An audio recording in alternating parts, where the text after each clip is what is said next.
Welcome back to the Deep Dive. Our mission today is to zero in on a really crucial 3-month window in global history, the first quarter of 1941. Right. It's a period that often gets, kind of overlooked. It's stuck between the Battle of Britain and the massive invasion of Russia. But it's the period that I think fundamentally defined the entire trajectory of the war. Absolutely. This is the exact moment when World War II stops being just a European conflict and goes truly global. We're talking about events stretching from the North African desert all the way to the legislative halls of Washington, D.C. And for you, the listener, this stretch, January through March 1941, is really the turning point. It's where Allied survival starts to look, well, at least plausible, even as the scale of the fight just explodes. Exactly. So today we're pulling from some very detailed historical accounts to look at these simultaneous crises. You've got the UK on the brink, the dramatic shift in U.S. neutrality. And then the total collapse of Mussolini's forces in Africa, which is a story in itself. It really is. And all of this is happening against the backdrop of this deadly, complicated prelude to Hitler's invasion of the Soviet Union. It's a really complex picture, with all these competing theaters of war. But what links them all is this growing sense of both desperation and opportunity. Right. Britain is fighting for its very existence, and at the same time, Hitler is about to make the biggest strategic blunder of his career, yet he's completely convinced he's unstoppable. So let's unpack that by setting the scene. New Year's Day, 1941. It is so hard to overstate just how bleak the situation was in Britain. Oh, absolutely. The sources describe the atmosphere as just profoundly isolating and dark. As 1940 was ending, the air raid sirens were wailing over London as they had, almost every single night since September. And the Luftwaffe was just relentless, completely dedicated to crushing British morale. Their final assault of the year on December 29th is what historians call their most savage attack of the entire aerial war. It's hard to even imagine that scene. I mean, picture it. London is illuminated by this vast, terrifying fire.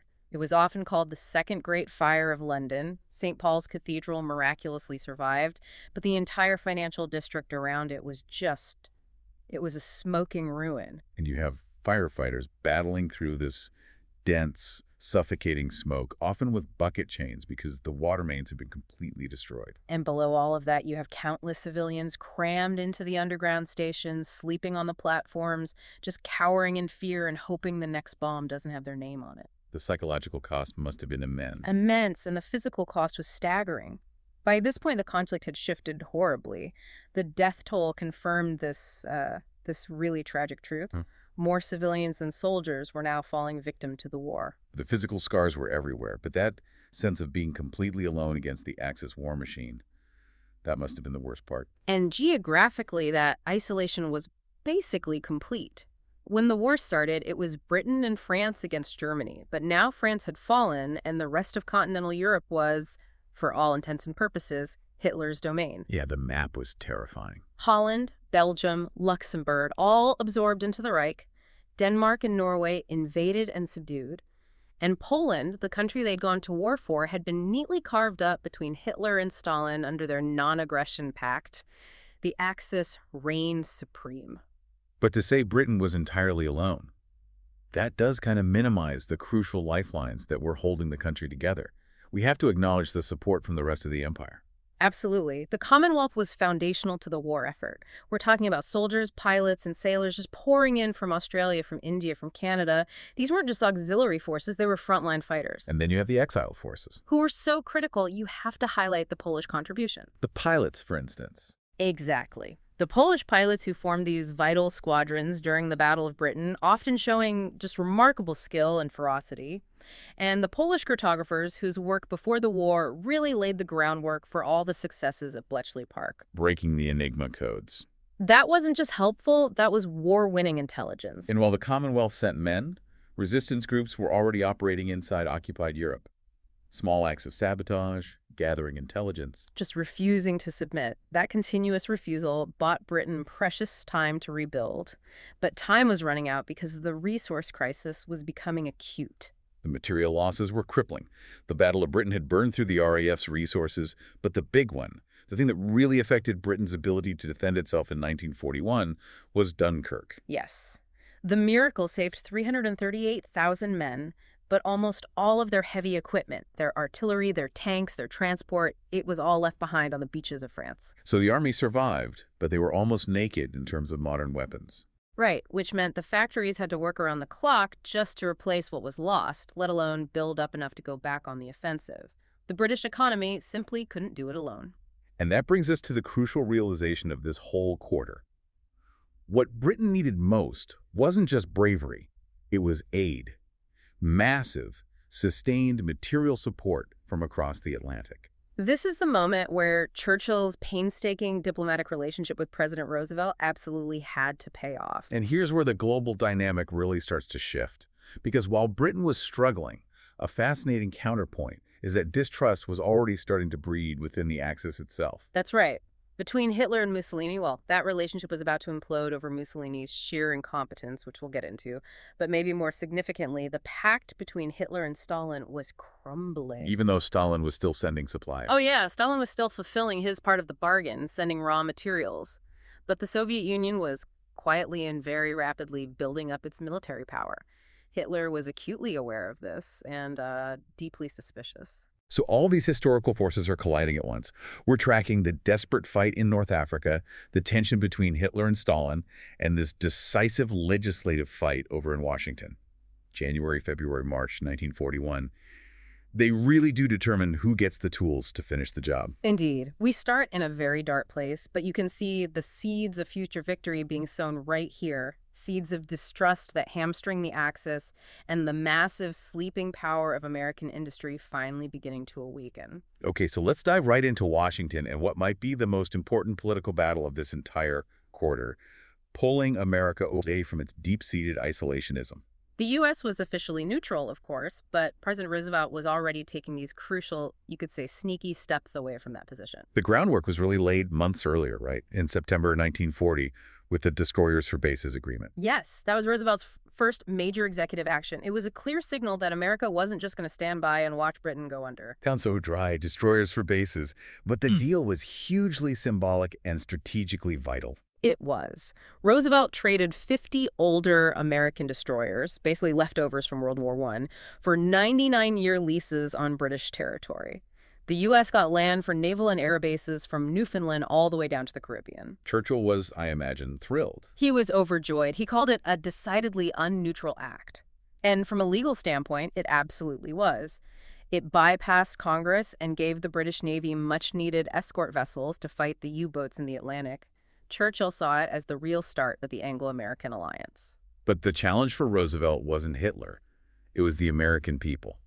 They were deeply, almost religiously isolationist. Yeah, the sources really emphasize this. The memory of World War I was still raw and politically toxic. The sheer number of American lives lost in France, the sinking of the Lusitania in 1915, these traumas created a powerful public reluctance to send American boys to fight another European war.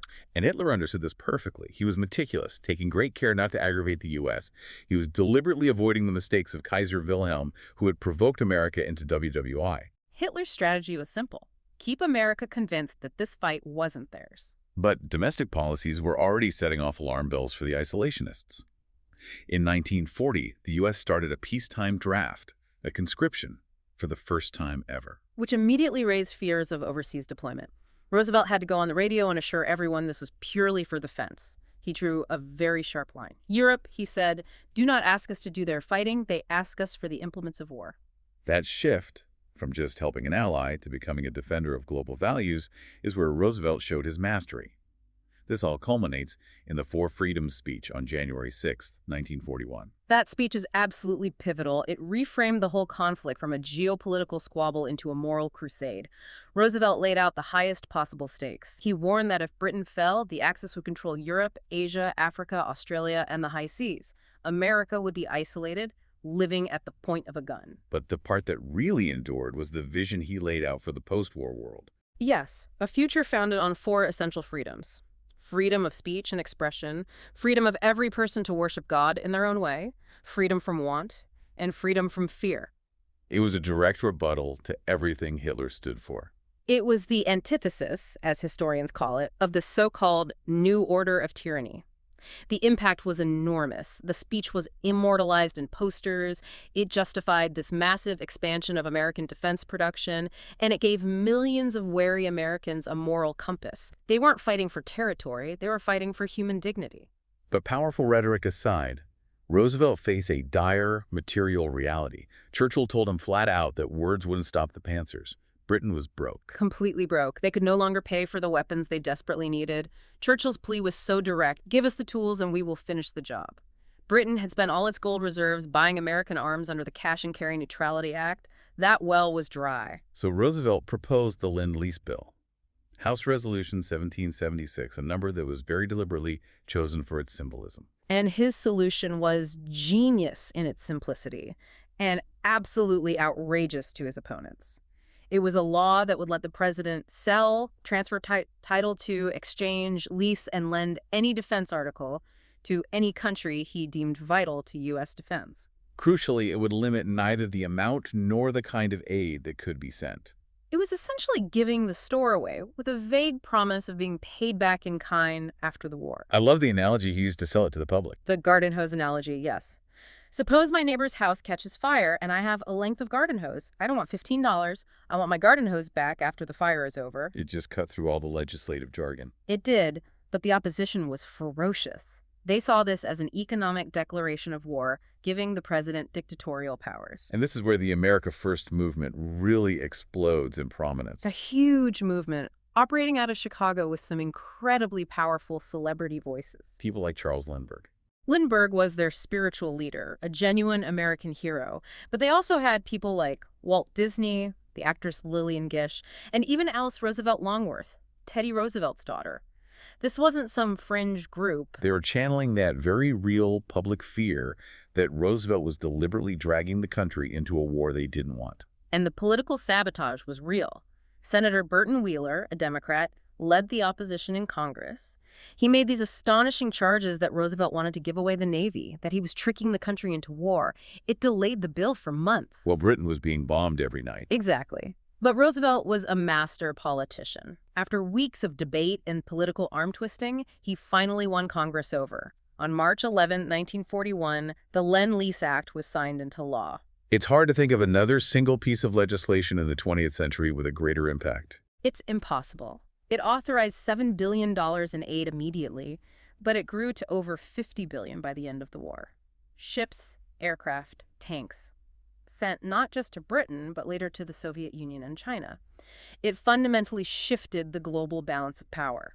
And Hitler knew, the moment that signature hit the paper, that the vast industrial power of the United States was now committed to his destruction. It gave real, tangible hope to everyone fighting the Axis. All right, so while Washington is fighting this huge legislative battle, Hitler is struggling with a completely different kind of problem across the Atlantic. The chaos caused by his chief ally, Benito Mussolini. Ah, yes, Mussolini's ego, the ultimate Achilles heel of the Axis. The sources are so clear that his motivation wasn't strategic at all. It was just pure, simple jealousy. Jealousy of Hitler's successes in 1940. Exactly. Hitler had conquered France, Norway, the Low Countries, and Mussolini had achieved nothing. He also felt furious when Germany occupied the Romanian oil fields, which Italy saw as its own sphere of influence. He needed his own victory. Which led him to invade Greece. On October 28, 1940, he ignored his chiefs of staff, and, crucially, he didn't even inform Hitler. He thought it would be a quick, easy victory against the cradle of Western civilization. He assumed it would be a walkover. He was spectacularly wrong. The Greek troops battled back with incredible courage and ferocity. The humiliation was swift and total. By the third week of November, there wasn't a single Italian soldier left on Greek soil. In fact, the Greeks pushed the Italians back into Albania. Deep into Albania, where the front just settled into this brutal stalemate by January 1941, it was a complete disaster that Mussolini had to basically beg Hitler to ignore. But this created a massive problem for Hitler, didn't it? He was secretly planning Barbarossa. A huge problem. The Greek situation threatened to draw the Allies, specifically the British, into the Balkans. That was perilously close to the Romanian oil fields that were absolutely vital for his upcoming invasion of Russia. So he knew he'd have to intervene, diverting resources from his main goal. But the crisis wasn't just in Europe, it was also raging across North Africa. In what became known as Operation Compass. And the initial odds in North Africa were just. They were hugely stacked against the British. It was ridiculous. UK General Archibald Wavell had this tiny force of only 40,000 Dominion soldiers. They were sandwiched between 200,000 Italians in Libya and another 250,000 in Ethiopia. The Axis goal was clear: cut off Middle East oil. So when the Italian Marshal Graziani invaded Egypt in September 1940, it really looked like a foregone conclusion. It did, but Churchill, even with the bombs falling at home, was determined to hold Egypt. He sent desperately needed troops all the way around the Cape of Good Hope. And the counterattack, Operation Compass, began on December 9th. It was initially planned as just a 5-day raid, right? That's right. General Richard O'Connor led 30,000 troops just to reclaim Sidi Barrani and disrupt Italian logistics. But O'Connor was a brilliant commander. He realized the Italian forces were structurally weak, immobile, and poorly led. So he seized the opportunity. He turned the raid into a full-scale, aggressive invasion of Libya. This was a critical moment where British tactical genius just completely exploited Italian vulnerability.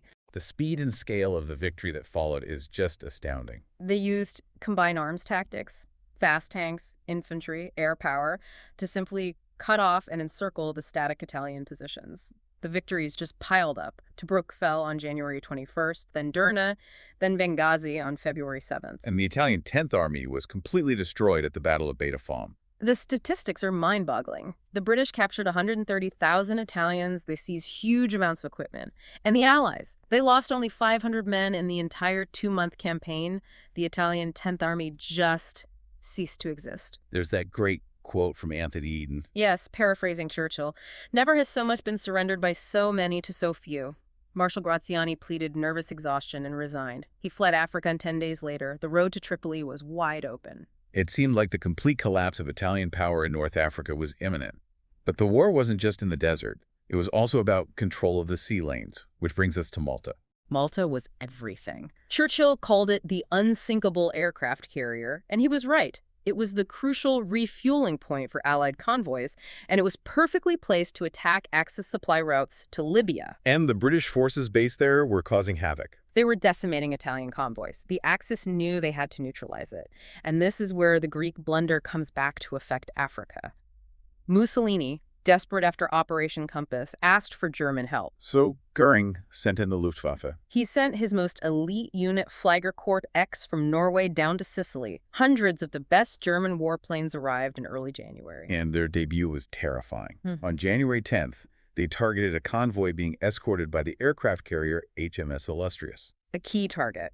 The Illustrious had been responsible for the devastating attack on the Italian fleet at Taranto a few months earlier. The Germans used 43 Stuka dive bombers in synchronized waves to just overwhelm the gunners. The result was catastrophic. The Illustrious took 7 direct hits.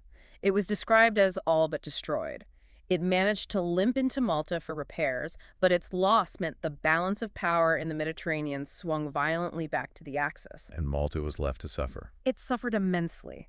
The sources say it endured the worst bombardment of any country in the war. More bombs were dropped on that tiny island than on London during the entire Blitz. This whole desperate situation forced Mussolini to go to Hitler. They met on January 18th. The description of Mussolini is just dark-faced and nervous. Understandably. And Hitler was adamant. Tripoli, the last major Italian holding, could not fall. He was afraid if the Allies won completely in Africa, those veteran British troops would be sent to the Balkans, threatening his oil supply and his whole plan for the East. So he made the fateful decision to send German troops. On February 12th, the German Afrika Korps, the Afrika Korps, were deployed. They brought modern equipment, but more importantly, they brought General Erwin Rommel. The Ghost Division commander. Exactly. A decorated WWI officer, a tactical genius proven in the invasion of France. He was a master of fast, mobile warfare, and his arrival immediately reversed the entire situation. He became known as the Desert Fox. For good reason. He was brilliant in that terrain. The first German and British troops clashed on February 20th. O'Connor's forces by this point had already been depleted by Churchill sending troops to Greece. Rommel seized the initiative, and the British were forced back towards Egypt. The glorious Allied victory was over. That brings us to the great historical pivot of this entire deep dive. Hitler's decision to abandon any serious plan to invade Britain and turn his full military might to the east. All his focus was now on crushing the Soviet Union, on Operation Barbarossa. The turning point was December 18, 1940, with Directive Barbarossa. Right, and while he had that non-aggression pact with Stalin, he was never ever going to honor it. His motives were twofold, both intensely personal and ideological. First, the desire for Lebensraum, or living space. The vast territories of the East, which he believed were necessary for the German Reich. And second, his deeply ingrained murderous vendetta against communism and the Slavic peoples. And he was just so confident that he could wage a two-front war. Why? Why did he think the Red Army would just crumble? He based it on what he saw as the inefficiency of the Soviet military. He looked back at the Winter War of 1939-40, where the massive Red Army had struggled so badly against the tiny Finnish army. The Finns basically wiped out huge Russian armies. They did, and this convinced Hitler and his generals that the Soviet Union was a colossus with feet of clay. Which leads to his infamous quote, "We have only to kick in the door and the whole rotten structure will come crashing down." So the directive was issued, setting the invasion for spring 1941. but before he could launch, he had to secure his southern flank. The Ostmark, yes. He had to ensure no threats could emerge from the Balkans to compromise his supply lines or, crucially, his oil. This is where he starts pressuring all those other nations. Hungary, Romania, Slovakia. They're all pushed into signing the tripartite pact. And Romania was absolutely pivotal, historically an allied nation, but now ruled by the pro-German dictator Ion Antonescu. Romania's oil and its position right on the Soviet border made it an indispensable base. So German troops started flooding the area. Meanwhile, Russia's foreign minister Molotov was getting nervous. Visibly troubled. Russia had upheld its end of the bargain, sending massive amounts of oil and grain to Germany, but Germany was only sporadically sending the modern machinery and weapons they'd promised in return. The signs of bad faith were obvious. And Hitler was actively trying to deceive him. A completely bald-faced lie. He told Molotov the Nazi troops were moving into Romania just to keep them out of British air range. It was all a cover for Barbarossa. But the Balkan crisis deepened, and that put Churchill in a truly terrible dilemma over Greece. Right. Britain had guaranteed Greece's integrity back in 1939. They were morally and politically obligated to help. If they didn't act, it would completely discredit them, especially in the eyes of the U.S. Congress, which was still debating Lend-Lease. So they had to make a token effort, even if it seemed strategically suicidal. Which led to that heartbreaking decision we touched on. General Wavell reluctantly agreed to move the bulk of O'Connor's victorious 13th Corps from Libya to Greece. A decision with devastating and immediate effects. It left the remaining forces in Africa depleted, unable to hold the ground they had so brilliantly won, and it allowed Rommel to strike almost immediately. The interconnectedness of the African and Balkan theaters is just the central lesson of this quarter. Hitler's consolidation of the Balkans continued. Bulgaria signed up to the Axis on March 1st. And within a day, German units were crossing the Danube, preparing to attack Greece. But there's one key country still holding out: Yugoslavia. Regent Prince Paul was hesitant. He was being urged by the US and the UK to resist, but he was literally surrounded by Axis countries. He knew he couldn't win a military fight, so on March 25th, he submitted and signed the Tripartite Pact, but with two key provisos: no fighting for the Axis, and no transit for German troops to attack Greece. And that was a bridge too far for the Yugoslav people. No. 2 days later, on March 27th, anti-Nazi officials staged a dramatic coup in Belgrade. Prince Paul was out, replaced by the popular 17-year-old King Peter II, who happened to be the godson of the British king. The news reached Hitler, and his reaction was extreme. Absolutely furious. He saw it as a personal betrayal and a massive threat to his entire timetable.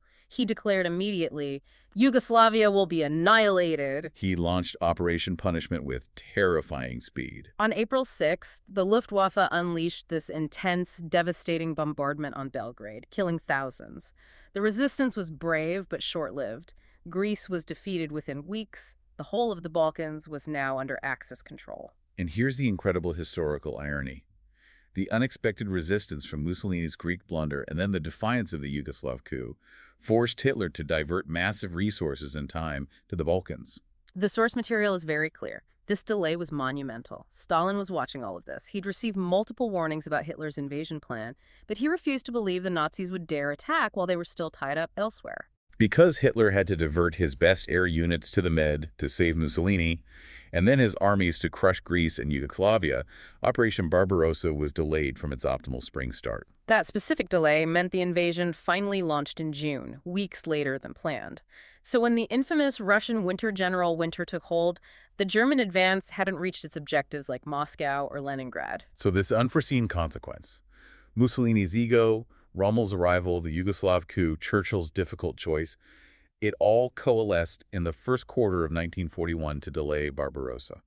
And it arguably saved the Soviet Union from an earlier and potentially far more devastating attack before the cold set in, a period of Allied endurance and Axis miscalculation that was really a world saver. So let's pull back and look at the war as Hitler was seeing it in March 1941. Because the action wasn't just confined to Europe and Africa. The threat to the British Empire in the Far East was becoming very, very real. Indeed. On March 5th, Hitler issued Directive 24, cooperation with Japan. He was actively trying to persuade Japan to act in the Far East as soon as possible. With the explicit goal of distracting and tying up British forces. Exactly, to prevent them from sending any reinforcements to the Middle East or Greece. And Japan was already showing massive aggression, exploiting the weakness of the Western empires. They'd pressured the Vichy French government to close aid routes in Indochina. And they followed that by demanding the British government close the crucial Burma Road, which was the only remaining supply route from British territory to Chiang Kai-shek's forces in China. Its closure caused a political storm, but Britain was just too vulnerable in the Pacific. Churchill reluctantly complied. They simply couldn't afford a simultaneous war with the powerful Japanese military. And those vulnerable colonies were vital to the whole Allied effort. We're talking about Hong Kong, Singapore, the Gibraltar of the East, Malaya, a huge source of rubber, the port of Rangoon. If these were seized, vital supplies would dry up immediately. Hitler was applying pressure globally to bleed Britain dry.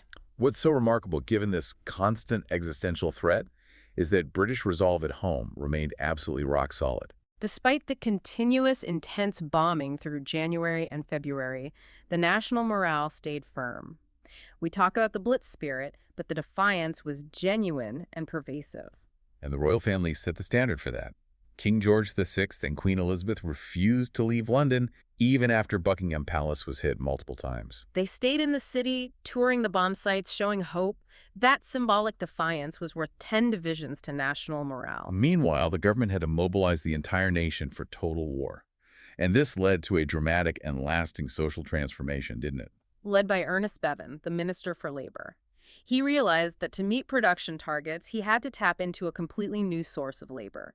This led to the radical decision to call up the nation's women for war work, starting in March 1941.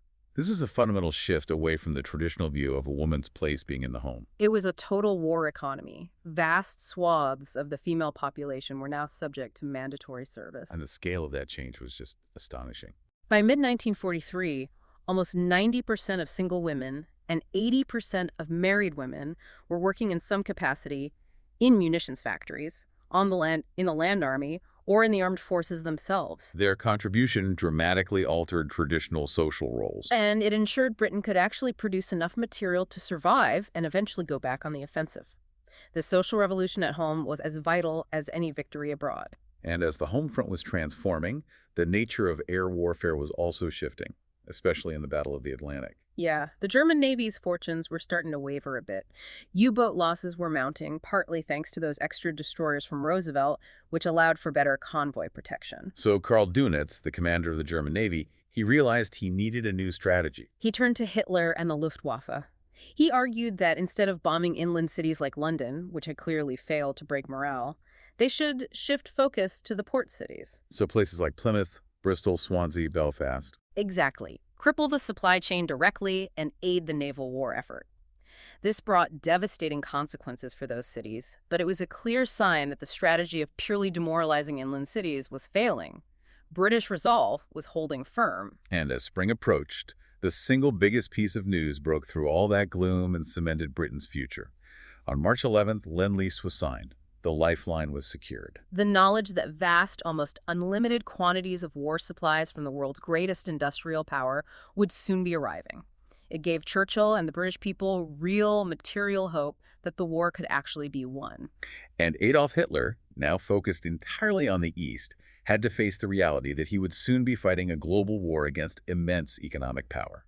So when we look back at those 3 short months, January to March 1941, the level of world-changing action is it's unparalleled. Britain survives the worst of the Blitz and, crucially, gets the promise of the Lend-Lease Act. At the same time, we see the stunning collapse of the Italian 10th Army in Africa, followed immediately by Rommel's arrival and the start of a brutal new phase in the Desert War. And all the while, Hitler is consolidating his southern flank for the invasion of the USSR, navigating Mussolini's mess and crushing Yugoslavia. It's the sheer interconnectedness of it all that makes this the turning point.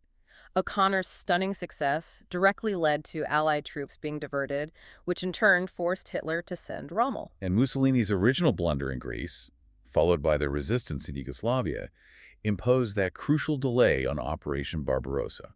A delay that, however small it seemed, proved monumental.